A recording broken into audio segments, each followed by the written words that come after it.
सभी लोगों को जय मसीह की जय मसीह। बहुत बहुत धन्यवाद। एक बार फिर से रविवार है और हम लोग फिर से मिल रहे हैं। पिछली 2-3 बार में आपने बहुत कुछ सीखा, राइट?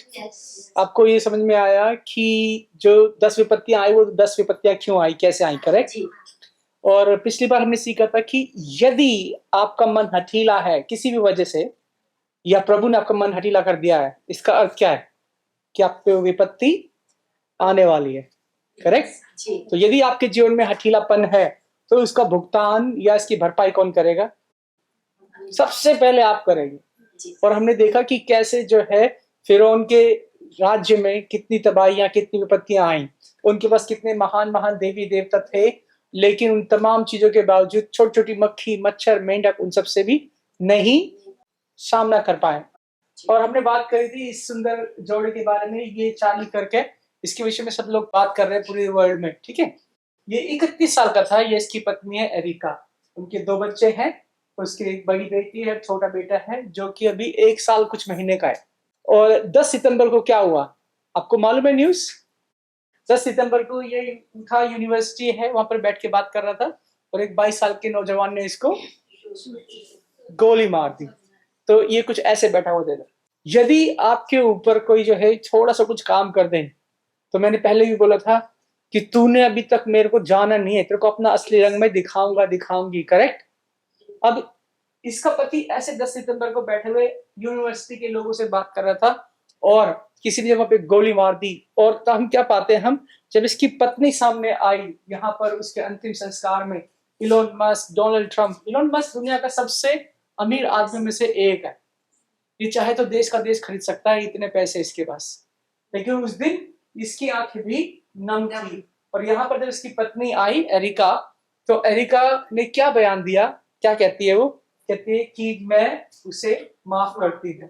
ये 22 साल का एक नौजवान जिसने जो है गोली मार दी इसके पति को।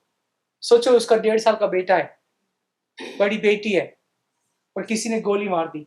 तो ये कहती है कि मैं इसे इसलिए माफ करती हूँ, इसलिए नहीं कि मेरा मन दुखी है, या इसलिए नहीं कि मैं बहुत बलवान हूँ, या इसलिए नहीं कि मैं बहुत कुछ कर सकती हूँ, बल्कि इसलिए क्योंकि अगर जो यीशु मसीह है वो भी यही करते, क्योंकि यीशु मसीह और जो मेरा पति चार्ली है वो भी जो है यही करते।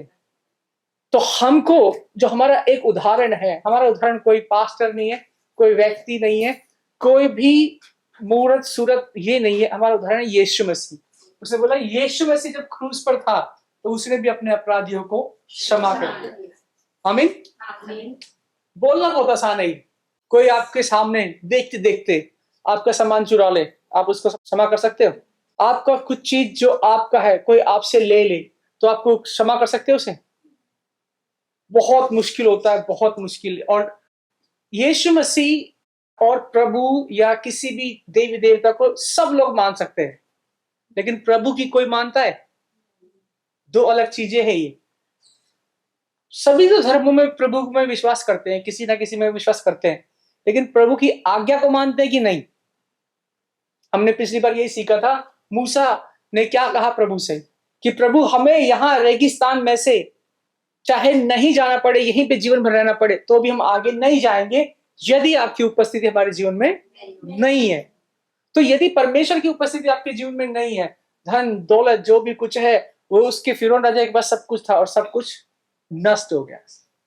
तो आज जबकि ये बेटा बड़ा हो रहा था, ये जब 16 साल का था, इसके पापा ने इसको जो है एक बंदूक गिफ्ट करी इसके दादाजी की। बेटा तो निशाना लगा खेल, कितना प्यारा है। ये इसका पापा है, साथ में घूमते थे, यूनिवर्सिटी गया, गलत संगत में पड़ गया और उसको लगा कि इस व्यक्ति को जो कि चार्ली कर्क है, हम जो क्या करते हैं इसको मार देते, उसको चार्ली कर्क को मार देते, क्योंकि उसका मत और उसका मत अलग अलग है। तो उन्होंने बोला कि किसी का आपसे मत अलग है तो ये व्यक्ति तो मर ही जाए। आप किसी की मरने की कामना करते हैं? बहुत सारे लोग, सही कह रहे हो, पहले करते थे, अभी भी कभी कभी जब दिल दुखता है आपका, ये व्यक्ति तो, उस व्यक्ति ने क्या करा, 22 साल की उम्र में उस व्यक्ति को मार ही दिया। और इसकी शक्ल और इसके जज्बात, इसका हृदय इतना बिल्कुल टूटा हुआ कि उसने क्षमा कर दिया। जब हम पुराने नियम में पढ़ते हैं, मूसा कहता है कि प्रभु आपकी उपस्थिति हमारे जीवन में ये एकमात्र अंतर है। आपने बड़ा क्रूज पहना है या आपने कोई दाढ़ी बढ़ा है या आपने किसी प्रकार के विशेष कपड़े पहने हैं, इससे कोई अंतर नहीं है कि आप मसीह में विश्वासी हैं कि नहीं। वरन आपके जीवन में प्रभु यीशु मसीह की उपस्थिति है कि नहीं है। कैसे पता चलेगा? यदि प्रभु यीशु मसीह की उपस्थिति आपके जीवन में है तो आप उसकी आज्ञा को मानोगे। आज्ञा को क्यों मानोगे? वो इसीलिए मानोगे क्योंकि वो पल पल साथ में है। बहुत सारे ऐसे लोग हैं दुनिया में, खासतौर पर हम अपने भारत के विषय में बात करेंगे, वो ये कि वो बाहर जाएंगे, लड़के लड़कियां सब कुछ, बाहर शायद गाली भी देंगे, लड़ाई भी करेंगे, शराब भी पिएंगे, स्मोकिंग भी करेंगे, पर घर में आएंगे तो च्युइंगम खा के एकदम साफू बन के घर में एकदम शरीफ बन के रहेंगे। घर में कुछ और, बाहर कुछ और। तो ये एक संस्कृति बन गई है। हमने ये भी जाना था कि कैसे संस्कृति के चक्कर में 430 साल वो लोग, इब्रानी लोग, हिब्रू लोग वहां पर रहे, और जब प्रभु 40 दिन मूसा से बात करता रहा तो उन्होंने परमेश्वर को भी किसमें बदल दिया? एक सोने के बछड़े में। वो संस्कृति की वजह से 430 साल वो वहां रहे और उन्होंने बोला कि बस यही देवता है जो हमको छुड़ा के लाया है, उसकी आराधना भक्ति करने लग गए। कल्चर कितना प्रभावशाली होता है। अब जब कल्चर में देख रहे हो आप कि बाहर कुछ और, घर में कुछ और, घर में वो इसीलिए कुछ और होते हैं क्योंकि वहां माता पिता की उपस्थिति होती है, उनका आदर करते हैं। जहां पर प्रभु की उपस्थिति होती है वहां पर आप उसका आदर करते हैं। यदि आपके जीवन में उपस्थिति प्रभु की है तो आप परमेश्वर की जो आज्ञा का पालन तब भी करेंगे जब कोई नहीं देख रहा। यदि आपको परमेश्वर की उपस्थिति का भय है तो मैं चाहता हूं कि आप ये जान पाए कि परमेश्वर साक्षात आपके साथ उपस्थित है, क्योंकि वचन क्या कहता है? मैं तुम्हें कभी ना छोड़ूंगा, कभी ना त्यागूंगा। आमीन। वो आपके संग है। परमेश्वर अर्थात यीशु मसीह, अर्थात उसका ओरिजिनल नेम है इमैनुएल। उसका अर्थ क्या है? प्रभु हमारे साथ है। प्रभु हमारे जब प्रभु आपके साथ है तो फिर क्या आप नाटक कर सकते? निराशा में रह सकते? आपने एक डायलॉग सुना होगा, अरे बस हम इंसान ही तो है, we are just human beings. सुनो होगा ना, अरे इंसान हूं मैं, भगवान थोड़ी हूं। किसने बोला ये डायलॉग? बाइबल में लिखा है ऐसे। बाइबल में लिखा है उत्पत्ति की पुस्तक में कि परमेश्वर ने आपको अपने स्वरूप और समानता में बनाया। भजन संहिता में लिखा है परमेश्वर ने अपने हाथों से आपकी माता की गर्भ में आपको रचा है। इफिसियों की पुस्तक में बोलता है कि आप परमेश्वर की विशेष और एकमात्र रचना है। यहां पर कहां पे बोल दिया आपने? आप तो बस इंसान हो, कीड़े मकोड़े की तरह, कॉकरोच की तरह जियो। ऐसे लिखा है कहीं वचन में? आप परमेश्वर की सर्वश्रेष्ठ रचना है और इसीलिए परमेश्वर की उपस्थिति आपके जीवन में है। लेकिन क्या होता है? नम समझते हैं आप? NUMB, नम। कभी आपने दांत का ऑपरेशन या कभी हाथ का पैर का लगवाया हो तो उसके पहले वो एक इंजेक्शन लगाते हैं, नम हो जाता है, उससे नम हो जाता है। उस टाइम तो आपको पता तो हो रहा है कि क्या हो रहा है, मगर दर्द नहीं होता। ये इन्होंने कहां से इसका आविष्कार करा? मच्छर होते हैं ना, मच्छर। जब मच्छर आपके शरीर पे बैठता है, खून पीता है, आपको पता नहीं लगता। जब पी के चला जाता है तब आपको, जो वैज्ञानिक लोग हैं उन्हें वहीं से खोज करी नम के इंजेक्शन के लिए। पता है आपको? बहुत सारे जीवन में लोगों ने अपनी आत्मा को नम कर दिया है, अपने विवेक को नम कर दिया है। उनको पता है ये गलत है, उनको पता है इसका कोई अर्थ नहीं है, लेकिन फिर भी करते रहते। कोई परमेश्वर की आत्मा को मार नहीं सकता, मगर जब आप उसको लगातार सुनते नहीं है, वो नम हो जाता है। वो आपको पता है वो है, हाँ प्रभु है, मैं आशीषित हूं, लेकिन तू अपने घर में, अपने घर। परमेश्वर की उपस्थिति जब जीवन में होती है तो इतना कठिन काम। जब मैंने अपनी बहन को भेजा, ये मेरी बहन की सगाई होने वाली है, ठीक है, तो उसने अपने आधे दोस्तों को बुलाया और आधे दोस्तों को नहीं बुलाया। तो जब उसने मेरा संदेश सुना तो उसको लगा, उसने पश्चाताप करा, बोला हमें प्रभु यीशु मसीह ये नहीं सिखाता है। परमेश्वर सिखाया है सबका आदर करो। पिछली बार हमने सीखा था ना, कह रही हाँ अब मैं जो है प्रभु का पालन करूंगी। हालांकि वो भी बाइबल जानती है, लेकिन कई बार क्या है कि मन दुख जाता है तो वो सोचते कि इसको बुलाओ और इसको नहीं बुलाओ। इसने कितना बड़ा काम किया, अपने पति के अपराधी को क्षमा कर दिया। आमीन। और हमको लग रहा होगा कि कोई नई बात है, बिल्कुल भी नई बात नहीं है। ये यीशु मसीह ने क्रूस पर ऐसा किया, करेक्ट। और ये बात एक घटना इंडिया में घटी थी, ग्लेडिस। ये इसका पति है ऑस्ट्रेलिया से, इसकी बड़ी बेटी है, 2 बेटे हैं, मिशनरी का काम करते थे, गांव-गांव जाते थे। और किसके बीच में काम करते थे? अछूत और कोढ़ियों के बीच में काम करते थे। मैं भी जो है गया हूं उड़ीसा में कोढ़ियों के गांव में पूरा का पूरा गांव कोढ़ी होता है, लेकिन उनका कोई बच्चा है, कोई परिवार में एक हिस्सा है, उसको कोढ़पन नहीं है, लेकिन वो बाहर जा सकता है क्या? जा सकता है, लेकिन लोग उसको स्वीकार नहीं करेंगे। स्वीकार इसलिए नहीं करेंगे क्योंकि उसके खानदान में कोई कोढ़ी है। ऐसे लोगों के बीच में वो काम करता था। और क्या घटना घटी कि वो अपने बेटे और अपने दोनों बेटों के साथ पिताजी जा रहे हैं कैंप में दूसरे गांव में मदद करने के लिए।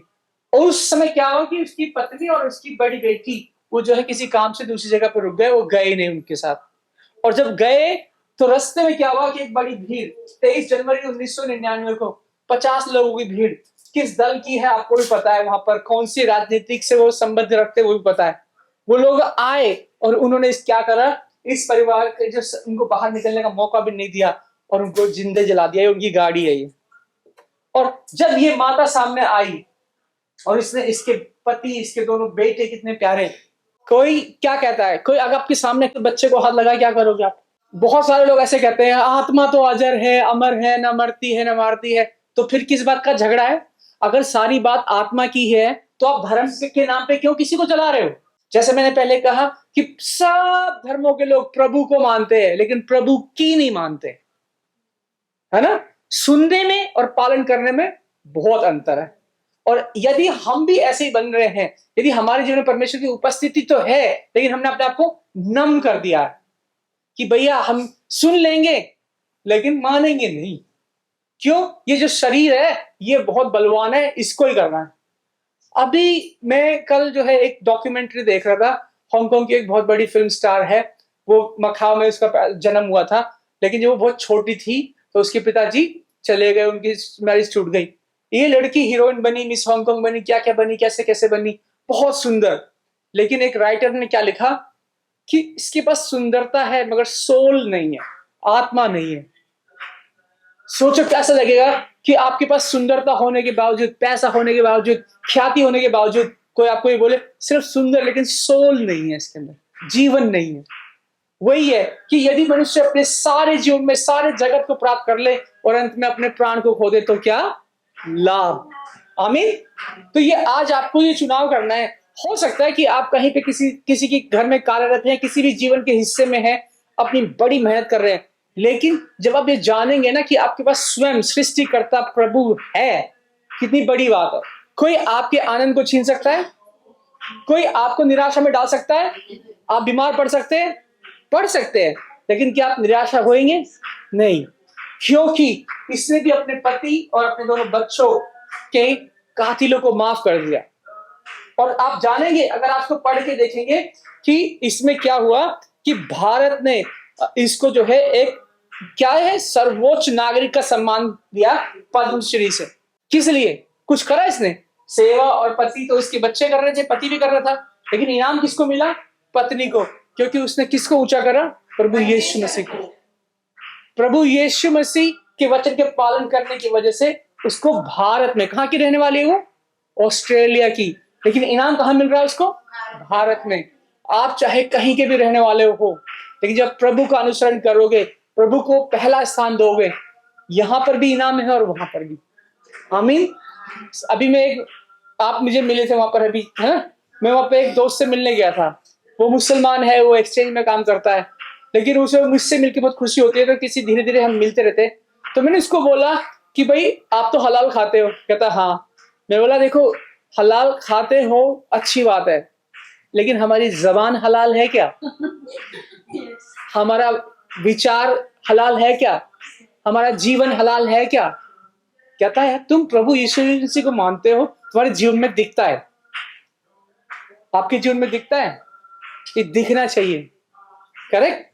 वो उसकी बाइक में थोड़ा कुछ प्रॉब्लम आई थी, तो मैंने बोला तू चल मेरे से सामान ले ले, तू ठीक कर।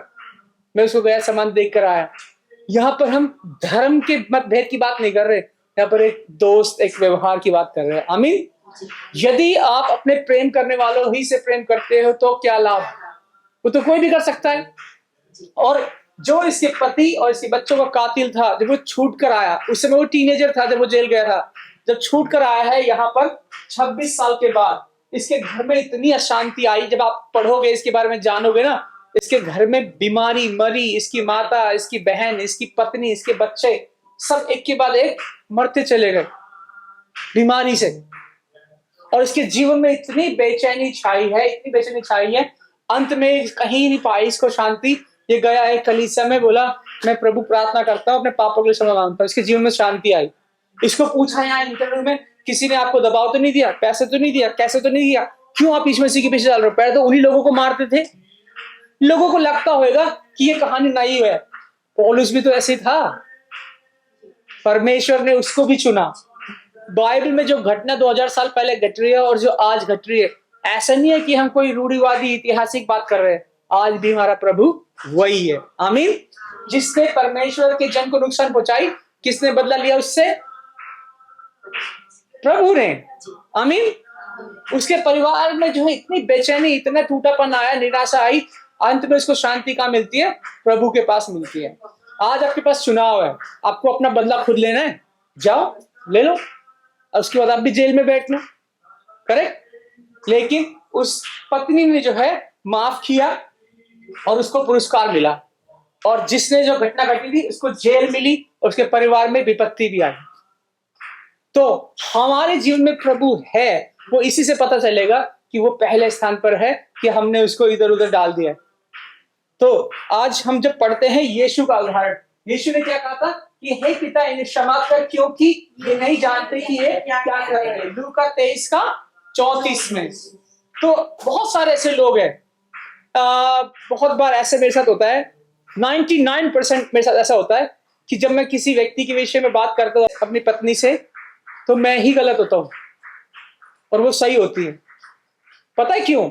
क्योंकि मैं बहुत इजीली जज कर देता हूँ, वो व्यक्ति ऐसे कैसे है, वो व्यक्ति ऐसे कैसे है। तो मेरी वाइफ मुझे बताएगी, ओ उसकी तबीयत खराब थी, उसके घर में ये समस्या थी, उसके साथ ये जीवन में घट रहा है, उसको अभी अस्पताल से आई है, उसका बेटा बीमार है। वो मुझे दूसरी उसके पीछे का जो पृष्ठभूमि है वो समझाएगी।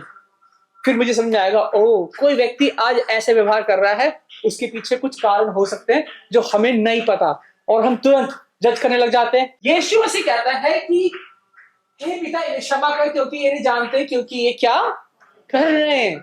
हमारे जीवन में, आपके जीवन में बहुत सारे ऐसे लोग हैं जो जाने अनजाने में हमें ठोस पहुंचाते हैं। यीशु के शब्दों पर विचार करें और देखें, उन्होंने अपने कष्टों में भी बिना शर्त, बिना कंडीशन के क्षमा का उदाहरण प्रस्तुत किया। वो जो दो महिलाएं हैं, उन्होंने जो है क्रूस पर नहीं थी, यीशु मसीह क्रूस पर टंगा हुआ है। मेरे हाथ में एक छोटी सी पैच लगी थी, पैच समझते हो, चॉपस्टिक होती है ना बांस की, तो मैं ऐसे खोल रहा था इसको, तो वो एक हल्की सी चली गई। तो उस टाइम पे तो मुझे पता नहीं चला और मैं खाना खा के सो गया। अगले दिन ही पूरी उंगली सूज गई, वो एक छोटी सी। फिर जा करके मैंने उसको वैसे लेंस वेंस लगा के फिर उसको निकाला, और तब मेरा हाथ जो है सही हुआ। सोचो यीशु मसीह के हाथ में कील छुपी है, एक तरफ नहीं दोनों तरफ, और पांव में भी, और उसके पहले उसको कोड़े से मारा गया। क्या होता है, जैसे मेरा वजन है 80 किलो वजन है, ठीक है, 10 सेकंड के बाद ये 80 किलो नहीं रहता।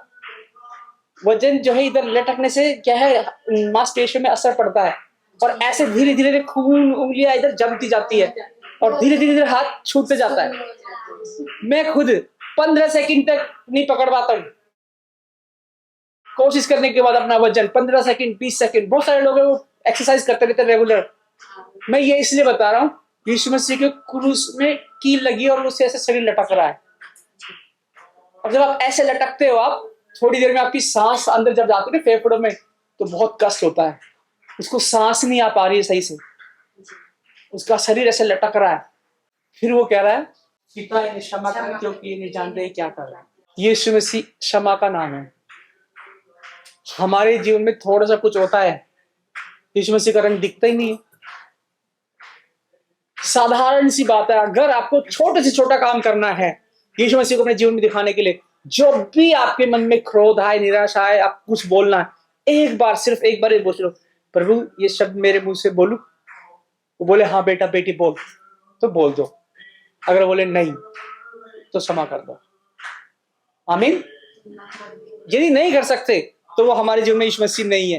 कहता है उसकी क्षमा का प्रभाव यह है कि यीशु मसीह मेल मिलाप उपचार का द्वार खोलती है, दर्शाती है क्षमा जीवन को बदलने के लिए शक्तिशाली है।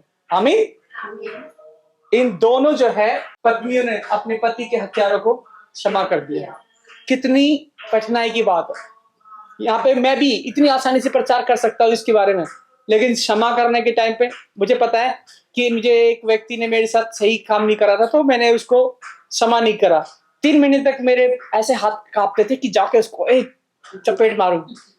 ठीक है, तो 2016 की बात है ये।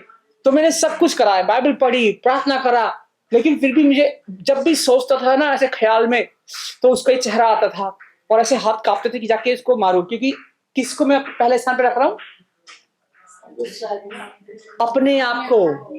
प्रभु का है, मैं कह रहा हूं मैं प्रभु प्रार्थना कर रहा हूं, मेरी मदद करो इसको क्षमा करने में। आमीन बोल के छोड़ दिया। प्रार्थना करने के बाद सिर्फ इतना नहीं होता है कि आपने जो बोला, सुनना भी होता है। तो 3 महीने हो गए ना, तो मेरे जीवन में शांति और क्रोध से भरा पड़ा हूं। तब जाकर के फाइनली प्रभु ने 3 महीने बाद बोला, कहता तू क्षमा के लिए प्रार्थना कर रहा है, क्षमा तो नहीं कर रहा, सिर्फ प्रार्थना कर रहा है। तो मैं प्रभु क्या करूं? तो कहते जिस व्यक्ति ने तेरा दिल दुखाया है, तू जा करके जो है उसको डिनर खिला। जिसको मेरे को दिल कर रहा है कि एक घुमा के कान की नीचे रखने के लिए, प्रभु कहता है उसको डिनर खिला। मैं ठीक है, मैं करूंगा। मैंने उसको फोन करा, मैसेज करा, भाई आप कहाँ हैं? वो व्यक्ति बोलता है मैं तो ताइवान में हूँ, हांगकांग में भी नहीं हूँ। मैंने बोला अच्छा है, यहाँ होता तो मारता। फिर प्रभु ने बोला जा खिला डिनर। पैसे टिकट कटा के ताइवान गया। वो व्यक्ति देखो, जिससे आपका बुरा संबंध होता है ना, उसको भी पता होता है, सिर्फ आपको नहीं पता, उसको भी पता होता है। जिससे आपका थोड़ा मन चिड़चिड़ा होता है, उसको भी पता है, आपको भी पता है। उसकी जगह पे वो सही है, आपकी जगह पे आप सही हो। जब दोनों आपस में बात करोगे नहीं, तो शैतान का ही काम होएगा। करेक्ट? शैतान तो चोरी करने, नाश करने, घात करने इसीलिए आता है। तो मैं ताइवान गया और मानोगे आप, जैसे मैं मिला डिनर के लिए, बहुत अच्छा सा डिनर करने के बाद मिलते के साथ वो व्यक्ति मुझे बोलता है आप यहाँ मुझसे मिलने क्यों आए? मेरे परिवार वाले, दोस्त कोई भी नहीं आते मुझसे मिलने के लिए, आप कैसे आए? मैं बोला हमारा कुछ बिजनेस पकाया है। तो जो है बोले क्या? मैं सिर्फ यहाँ पे ये 3 शब्द बोलने आपको, मैं क्षमा करता हूँ। कहते ओह आपने मुझे क्षमा किया? मैंने तो कुछ बुरा किया ही नहीं। मैंने उसको बोला आपने ये ए बुरा करा, वो तो मैं मजाक कर रहा था। आपने ये बी बुरा करा, वो तो गलती से हो गया। ये सी बुरा करा आपने, वो तो एक बार दूसरे व्यक्ति ने बोला था। मैंने डी, मैंने बोला ऐसे करके A to Z जा सकता हो। लेकिन यहाँ पर मैं इस बात की महिमा मंडन करने के लिए नहीं आया हूँ कि मुझको क्या बुरा लगा, आपने क्या बुरा करा। मैं यहाँ पर इसलिए आया हूँ कि प्रभु ने मुझे बोला कि मैं क्षमा करूं। उसको जैसे क्षमा करा ना मैंने, और जब मैं जा रहा था रेस्टोरेंट से बाहर जाने के लिए, वहां पर ना कभी कभी देखते हैं ना ऑयल होता है थोड़ा रेस्टोरेंट में, फ्लोर चिकना होता है, ऐसे गिरा मैं और सीधे जाकर के उधर एक टेबल के कोने पे लगा, यहाँ पे उसी रेस्टोरेंट से सीधा हॉस्पिटल, इधर टाके आए मुझे। ठीक है, मैं बोला प्रभु अब तो मैंने ताइवान में आके डिनर भी खिला दिया और चोट भी मुझे लग रही है और पूरा खून बह रहा है। बोले तू दिल से क्षमा कर, सिर्फ मुंह से नहीं।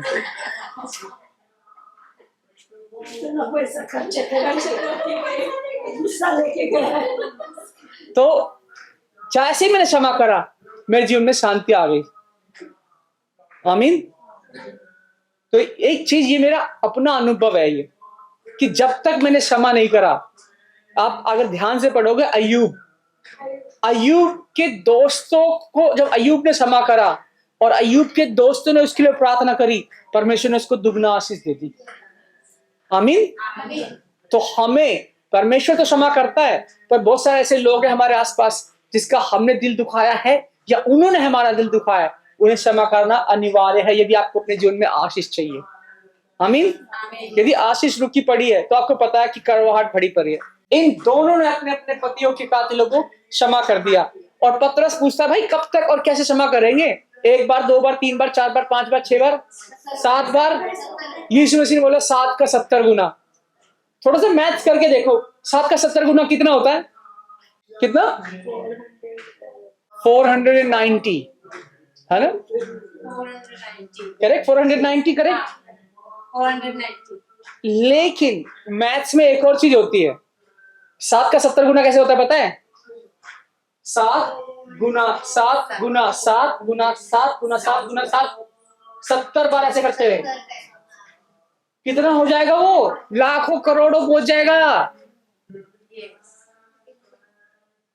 7 का 70 सिर्फ होता है 49. लेकिन अगर सच में 7 को 70 गुना करोगे, 7 गुना 7 49, 49 गुना 7, फिर उसके गुना 7, फिर उसके गुना 7, फिर उसके गुना 7. वो सिंपल, इसका कहने का अर्थ यह है, आप क्षमा करो, परमेश्वर निपटाएगा उनको. आमीन. आपका काम क्षमा करना है, निपटाना नहीं है. क्योंकि जीवन में शांति किसके चाहिए? आपके जीवन में शांति चाहिए कि उसके जीवन में शांति चाहिए? यदि आपके जीवन में शांति चाहिए तो क्षमा कौन करेगा? तो जो है, आप जो है ये देखना है कि आप क्षमा करने वाले हैं कि नहीं है. उसके बाद हम देखते हैं यूसुफ ने क्या करा? उसके भाइयों ने उसको मारा, कूटा, खड्डे में फेंका और उसको मिदानियों के साथ दास बना करके बेच दिया. कोई आपको बेच दे, अभी भी जो है देश दुनिया में बहुत सारे लोग ना बच्चों को बेच देते हैं. थाईलैंड में, इंडिया में, कंबोडिया में. उनके बाद उन बच्चों के साथ क्या क्या होता है. यूसुफ की कहानी कोई अलग नहीं है. कैसे वो दास बन के बिक के गया मिस्र में, लेकिन उसने एक खास बात क्या करी कि उसने अपने उन भाइयों को क्षमा कर दिया. जब उसे क्षमा कर दिया, परमेश्वर ने उसको क्या करा? उस देश का प्रधानमंत्री बना दिया. आमीन. तो उसने किसने विश्वास करा? प्रार्थना पर, क्षमा पर, या कड़वाहट पर, या बुराई पर? और क्षमा पर. जैसे मैंने पहले बोला, प्रार्थना तो मैं भी कर रहा था, क्षमा तो मैं भी कर रहा था, लेकिन सिर्फ मुंह से, दिल से नहीं. यूसुफ ने जो है क्षमा करा. उसके बाद दाऊद ने जो है राजा शाऊल को कितनी बार क्षमा करा? वो उसके जीवन में लगे पड़े थे. कभी 1 बार, कभी 2 बार, कभी 3 बार. जब दाऊद ने अपने आप को विश्वास योग्य समर्पित करा, क्योंकि दाऊद कहता था कि जिसे परमेश्वर ने चुना है उसको मैं कैसे घात कर सकता हूं. मैं उसके बाद दाऊद ने पूरे जीवन में कभी भी 1 बार अपशब्द नहीं बोला शाऊल के विषय में. 1 बार भी. वो यही कहता था, जिसे परमेश्वर ने चुना है उसके विषय में मैं अपशब्द कैसे बोल सकता हूं. बहुत सारे लोग अपने पास्टर के बारे में क्या क्या बोलते हैं आजकल. इसका वो चल रहा है, उसका वो चल रहा है. 1 बार मान लो कि वो आप सही हो, वो गलत है, लेकिन परमेश्वर का भय कहां आपके जीवन में? उसका न्याय तो प्रभु कर ही लेगा, क्योंकि वो परमेश्वर के नाम पे किसी लोगों को धोखा दे रहा है. लेकिन आपका न्याय, परमेश्वर ने हमको न्याय करने का अधिकार नहीं दिया. वो देगा जब हम उसके स्थान पर जाएंगे. कहता है कि तुम स्वर्गदूतों का भी न्याय करोगे. आमीन. लेकिन यहां पर अभी हमारे पास क्षमा करने का अधिकार है, न्याय करने का अधिकार नहीं है. दाऊद ने जो है शाऊल को क्षमा करा. फिर देखते हैं हम उड़ाऊ पुत्र, उसके पिता ने उसको क्षमा करा. उसके बाद क्या करते हैं वो लोग, जो फरीसी है, शास्त्री है, वो एक स्त्री को लेकर आते हैं. कहते हैं हमने इसे व्यभिचार में पकड़ा है. आप किसी को व्यभिचार में कैसे पकड़ सकते हो? कोई व्यभिचार जो है ऐसे सड़क में थोड़ी करता कोई. मतलब आप उसके घर में कैसे घुस गए? आपको कैसे न्यूज है, कैसे इंफॉर्मेशन है? समझ रहे हो आप? और यदि कोई घर में व्यभिचार कर रहा है और आप जाके दरवाजा तोड़ के जा रहे हो, तो आप क्या कर रहे हो? समझ रहे हो आप? ऐसे स्त्री को पकड़ के लाए हो और पुरुष को पकड़ के नहीं लाए. और इस मसीह को बोल रहे भाई बता क्या कहता है? मूसा का नियम तो ये कहता है कि इन्हें पत्थरों से मार दो, प्राण ले लो. यीशु मसीह ने उसको वहां पर क्षमा करा. पकड़ी हुई स्त्री को जो व्यभिचार में थी, इसका पूरा निर्णय न्याय हो चुका था कि इसको पत्थर मार के खत्म करना बस. लेकिन यीशु मसीह उसे क्षमा करता है. इन तमाम सूरतों में हम ये पाते हैं कि परमेश्वर क्षमा का प्रतीक है. उत्पत्ति की पुस्तक में हम क्या देखते हैं कि यूसुफ जब उसका पहला बेटा हुआ, तो उसने उस बेटे का नाम क्या रखा? मनश्शे. मनश्शे का अर्थ क्या है? परमेश्वर ने मुझे मेरे सारे कष्टों को भुला दिया. आमीन. परमेश्वर है जो आपके कष्टों को भुला सकता है और कोई नहीं कर सकता. समझ रहे हो आप? सोचो कि मैं थोड़ा शॉपिंग कर लूं, या इससे थोड़ी दिल की बात कर लूं, इसके बारे में बताऊं मेरे साथ क्या क्या हुआ है. बहुत लोगों को चुगली करना और सुनना दोनों पसंद है. वो चुगली है. आप अपने दिल की बात नहीं बता रहे, आप शैतान को महिमा दे रहे हो. जब परमेश्वर ने बोला है भाई क्षमा कर, आगे निकल, अपने दिल की बात मुझे बता, मैं उधर केस निपटा दूंगा। अभी क्या कर रहे हो आप? बहन तुझे नहीं पता है मेरे साथ क्या हुआ, भाई तुम्हें नहीं पता मेरे साथ क्या हुआ है। तो उन लोगों ने सोने का मेढ़ा बनाया था, और हमारा मेढ़ा कौन है? हम खुद। हम किसको महिमा दे रहे? अपने आप को। तुझे क्या पता है मेरे साथ क्या क्या हुआ है। 2 महिलाओं के पतियों को मार दिया और उन्होंने क्षमा कर दिया। क्यों? यीशु मसीह ने उन्हें ऐसा अनुसरण दिया, ऐसा सिखाया कि तुम अपने विरुद्ध पाप करने वालों को क्षमा करो।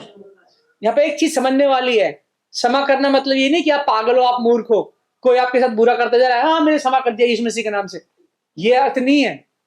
क्षमा करने का अर्थ यह है कि यदि मान लो कि किसी ने आपके घर में जाके चोरी करी है, तो आपको अवश्य पुलिस को फोन करना है, उसको बुलाना है, उसको बताना है, उसको जेल भेजना है। दोनों के दोनों वो लोग जेल गए ना, लेकिन अपने दिल में कड़वाहट नहीं रखनी। समझ रहे हो आप? बहुत सारे लोग हैं वो कड़वाहट रखते हैं किसके प्रति? अपने आस पड़ोस संबंधी और परिवार के जनों के प्रति, काम करने वालों के प्रति, कलीसिया में आए हुए लोगों के प्रति। यहां तक कि आज इंडिया पाकिस्तान का मैच है, उसमें भी देख लो वो उसके बारे में क्या क्या बोलते जा रहे हैं। उधर वो खेलने भी नहीं जा रहे, सिर्फ टीवी में देख के इतना बोल रहे हैं। उसने अपने पहले बेटे का नाम रखा मनसस्य, मतलब परमेश्वर है जो कष्ट को भुला सकता है, और दूसरे बेटे का नाम रखा उसने प्रेम। इसको हिंदी में भी बोले तो कहते हैं अप्रेम, एक प्रेम है ना, प्रेम। तो सोचो कि उसने वो यूनानी यहूदी भाषा में कौन सी भाषा में अपना नाम रखा है? हिंदी में भी प्रेम ही है। उसने दूसरे बेटे का नाम प्रेम क्यों रखा है? उसने कहा परमेश्वर ने मुझे मेरे दुख भरे देश में फलवंत किया। आमीन। आपको फलवंत कौन कर सकता है? परमेश्वर। बहुत सारे लोग हैं वो परमेश्वर से गुस्सा हुए पड़े हैं, क्योंकि वो किसी विषय में प्रार्थना कर रहे थे, परमेश्वर ने बोला नहीं, ये तुम्हें नहीं मिलेगा, ये तुम्हारे जीवन में नहीं होएगा। अब आप वही प्रार्थना करते रहो, उसके बोले परमेश्वर मेरी प्रार्थना नहीं सुनता है। आपसे बेहतर कौन जानता है? परमेश्वर। यदि वो कह रहा है कि भाई ये आपके जीवन में नहीं चाहिए, तो यीशु मसीह क्या कहता है कि प्रभु मैं चाहता हूं कि ये प्याला मुझसे टल जाए, क्रूस, पर मेरी नहीं, किसकी इच्छा पूरी हो? तेरी इच्छा पूरी हो। तो जब भी आप प्रार्थना करने के लिए जाओ, बोलो प्रभु मैं चाहता हूं कि मेरे जीवन में, मेरे परिवार में, मेरे घर में ये अच्छा हो, ये हो, वो हो, लेकिन आपकी इच्छा पूरी हो। आमीन। अपनी इच्छा रखे प्रभु के सामने, लेकिन परमेश्वर की इच्छा को पहला स्थान दे। ऐसा करने से क्या होएगा? आपके जीवन में कड़वाहट नहीं रहेगी। बहुत सारे ऐसे लोग हैं वो मसीह में कहते प्रभु तो बस दूसरों की प्रार्थना का उत्तर देता है, मेरी प्रार्थना सुनता ही नहीं है। क्या परमेश्वर पक्षपात करने वाला प्रभु है?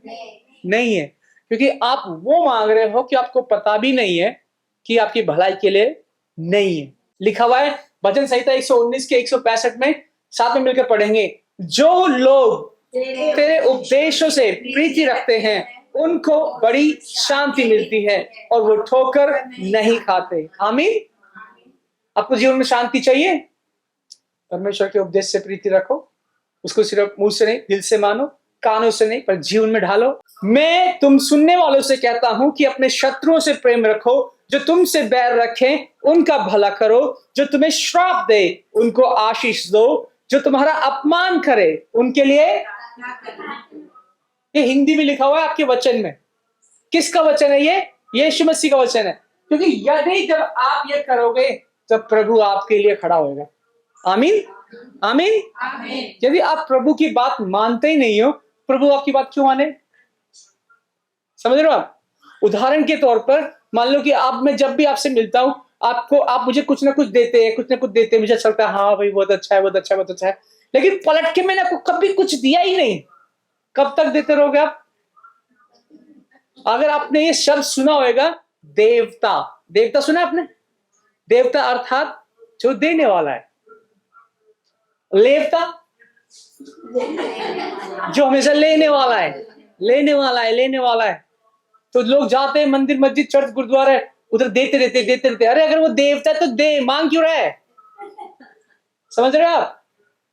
तो हमको ये जानना है परमेश्वर ने हमें आशीष देने के लिए बुलाया, लेकिन कब? जब हम उनके लिए प्रार्थना करें। आमीन।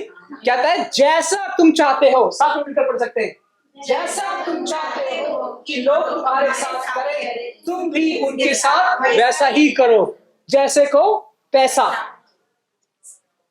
क्या आप चाहते हैं लोग आपके साथ बुराई करें? नहीं। तो आप भी मत करो। क्या आप चाहते हैं लोग आपके पीठ पीछे चुगली करें? आप भी मत करो। क्या आप चाहते हैं कि लोग आपके पीछे जो है कहानियां गढ़ के सुनाएं, ये तो ऐसी है, ये तो ऐसी है? आप भी मत करो। ये वचन कहां से आया है? यीशु मसीह के मुंह से आया। कहता है जैसा तुम चाहते हो कि लोग तुम्हारे साथ करें, वैसा ही तुम भी उनके साथ करो। यदि तुम अपने प्रेम रखने वालों के साथ प्रेम रखो तो तुम्हारी क्या बड़ाई। चोर जब चोरी करता है, चोर जब चोरी करता है तो क्या करता है? अपने गैंग में बांट लेता है ना, अपने परिवार वालों को भी दे देता है ना, तो वो तो चोर भी बांट रहा है। और यदि आप अपने प्रेम करने वालों ही से प्रेम रख रहे हो, मैं बहुत सारे इधर सड़क में ना कुछ यूथ लोग हैं, वो नशा करके बैठे रहते हैं, तो मैंने बोला तुम्हारे पास पैसे कैसे आते हैं? कहता है कई बार हम चोरी कर लेते हैं। मैंने और नहीं होते तो अरे हमारे दोस्त है ना, वो हमारे लिए चोरी कर लेते हैं। मतलब वो सड़क में बैठे हैं पुल के नीचे, लेकिन जब चोरी कर रहे हैं तो उनको पता है उसके लिए भी एक डोज को खरीदना है मुझको। कहता है यदि तुम अपने प्रेम रखने वालों के ही साथ प्रेम रखते हैं तो क्या बड़ाई, क्योंकि पापी भी अपने प्रेम रखने वालों के साथ प्रेम रखते हैं। यदि तुम अपनी भलाई करने वालों ही के साथ भलाई करते हो तो तुम्हारी क्या बड़ाई। आप बताओ, पापी में आप में क्या अंतर है? मैं इसके साथ बात नहीं करती, मैं इसके साथ बात नहीं करता, ये यीशु मसीह कह रहा है। तो बाइबल कहती है कि जो है आपको अपने अगल बगल रिश्ता सुधारना है, अपने बाएं अपने दाएं। अगर आपका ये रिश्ता संतुलन में नहीं है, अगर आपका ये बैलेंस नहीं आ रहा है, तो आप प्रभु के पास कैसे जा पाओगे? जिसको आप अपनी आंखों से देखते हो उनको क्षमा नहीं कर सकते, उनके लिए प्रार्थना नहीं कर सकते, और प्रभु को बोल रहे हो आशीष दे मेरे घर में, मेरे जीवन में, मेरी वगैरह वगैरह। प्रभु कहता है जिसको तुम देख रहे हो उसके लिए बुरी कामना कर रहे हो, उसके लिए कुड़कुड़ा रहे हो, तो प्रभु तक कैसे पहुंचोगे? पहले इधर लेवल बैलेंस कर लो। बहुत सारे ऐसे लोग हैं उनके विषय में आपको कोई बुरा भरा बोले तो ये नियम बना लो, ठीक है भाई तू इस व्यक्ति के बारे में बात कर रहा है, लेकिन हम आगे जब बात करेंगे जब वो व्यक्ति यहां पर होएगा, करेक्ट, ताकि निर्णय तो कर सके। अगर उस व्यक्ति की अनुपस्थिति में आप बातें कर रहे हो, उसी को चुंगली बोलते हैं। समझ रहे हो आप? आपके अंदर बहुत दम है, बहुत जज्बा है, उस व्यक्ति को बुला के प्यार से इज्जत के साथ बात करो, भाई आपके जीवन में मुझे ये समस्या लग रही है, आप बताओ क्या चक्कर है। अगर वो बोले हाँ ये है मैं गलत हूं, तो उसको सही रास्ते पर ला कराओ। अगर नहीं तो आप उसे क्या कर रहे हो? चुंगली कर रहे हो। तो आपका रिश्ता अगर बराबर में सही नहीं है, प्रभु के साथ भी सही नहीं हो सकता। तो ये जो है क्रूस की पहचान है कि हमारा रिश्ता जब हमारे अगल बगल वालों के साथ क्षमा में, प्रेम में आगे बढ़ेगा, परमेश्वर हमारे साथ होएगा। तो आज हमको ये चुनाव करना है कि हमें किसको क्षमा करने की जरूरत है। इस सप्ताह में आप जो है नाम लिखो, इधर आके नहीं लिखना है, अपने कागज में फॉर्म में लिख लेना कि प्रभु इस व्यक्ति के प्रति मेरे जीवन में बहुत कड़वाहट है, इस सप्ताह आप मुझे साहस दे कि भाई मैं इसको क्षमा कर सकूं। आमीन। यदि आप फिर भी नहीं क्षमा कर सके तो आप किसी बहन को, भाई को बोले भाई मेरे लिए प्रार्थना करो, मैं किसी को क्षमा करना चाहता हूं लेकिन मुझे जो है अभी भी कड़वाहट भर रही है, मुझको 3 महीने लगे। ईश्वर से क्षमा करने की शक्ति और रिश्तों को सुधारने की जरूरत है, लेकिन इसकी मदद कौन कर सकता है? प्रभु कर सकता है, मैं नहीं कर सकता। मैं बता रहा हूं आपको, क्या बाइबल पढ़ेंगे तो प्रार्थना करेंगे, कुछ भी नहीं होगा। मैंने करके देखा ऐसे 3 महीने तक, क्योंकि जब तक वचन को जीवन में लागू नहीं करेंगे, अप्लाई नहीं करेंगे, आपके पास बीज होएगा, आप बीज को हाथ में लेकर रखो, उग जाएगा, वो हाथ में उग जाएगा, उसको बोना पड़ेगा। वचन ऐसा ही है। तो आप किसकी मदद मांग रहे हैं? आप यहाँ पे परमेश्वर की मदद मांग रहे हैं कि वो आपको मदद कर सके। और क्षमा करने के लिए जो है, जब क्षमा है ना, जैसे आप किसी को क्षमा करते हो उसको तो एक भेंट उपहार मिलती है, आपको भी एक भेंट और उपहार मिलती है, आपका दिल हल्का हो जाता है। आपको हल्का दिल चाहिए या भारी दिल चाहिए? जिसका भारी दिल होता है हार्ट अटैक उधर ही आता है, क्योंकि इधर खून फंस जाता है ना, दिल भारी हो जाता है। तो आइए हम मिलकर प्रार्थना करते हैं कि परमेश्वर हमारी मदद और सहायता करे। आमीन। तो यदि किसी व्यक्ति के प्रति आज आपके जीवन में कठोरता है या कड़वाहट है, तो आज यीशु मसीह से बोलिए कि प्रभु आज मैं आपके शरण में आता हूं। परमेश्वर पिता आज आप मुझे मदद करें, मेरी सहायता करें, और मेरे जीवन परमेश्वर आप पहले स्थान पर होने पाए। पिता परमेश्वर, जो कड़वाहट, जो बुराई, जो ठोस, जो लगा है मेरे जीवन परमेश्वर, आज मैं उससे छुटकारा पाना चाहता हूँ परमेश्वर। हे मेरे पिता परमेश्वर, आज मैं चाहता हूँ कि मेरा हृदय जो बहुत भारी और बहुत ही बोझ से दबा है परमेश्वर, उसे मैं आपको देता हूँ परमेश्वर। जैसे आपका वचन कहता है कि आप मेरे जीवन में से जो है कठोर हृदय निकाल करके एक कोमल हृदय देंगे परमेश्वर। तो मेरे जीवन में एक नए हृदय को आज आप देने पाए पिता परमेश्वर। हमारे जीवन में परमेश्वर हम पहले स्थान पे नहीं परमेश्वर, प्रभु आप हमारे जीवन में पहले स्थान पर होने पाए परमेश्वर। हमने जो है बहुत जो है अपने आप में परमेश्वर बिताया परमेश्वर, आपके वचन को सुनने में बिताया, परंतु उसे पालन नहीं किया। आज उन पापों के लिए, उन बुराइयों के लिए हम क्षमा मांगते हैं पिता परमेश्वर। होने आपका अनुग्रह हम पर होने पाए पिता परमेश्वर। हमारे पापों, अपराधों और ढीठता को आप क्षमा करें परमेश्वर, और हमारे दिल में जो कठोरपन है परमेश्वर उसको निकालें। जैसे फिरौन ने कठोरता के कारण अपने राज्य को खो दिया परमेश्वर, हम परमेश्वर उस कठोरता के कारण आपके अनुग्रह को नहीं खोना चाहते। यीशु मसीह आपने क्रूस पर हमारे लिए हमारे पापों अपराधों के लिए जो है क्षमा दी है परमेश्वर। आज हमें भी आप क्षमा करने में मदद सहायता करें प्रभु। यीशु मसीह के समर्थी नाम से इस प्रार्थना करते हैं, जैसे सुने और ग्रहण करें। आमीन आमीन आमीन। सभी को जय मसीह की।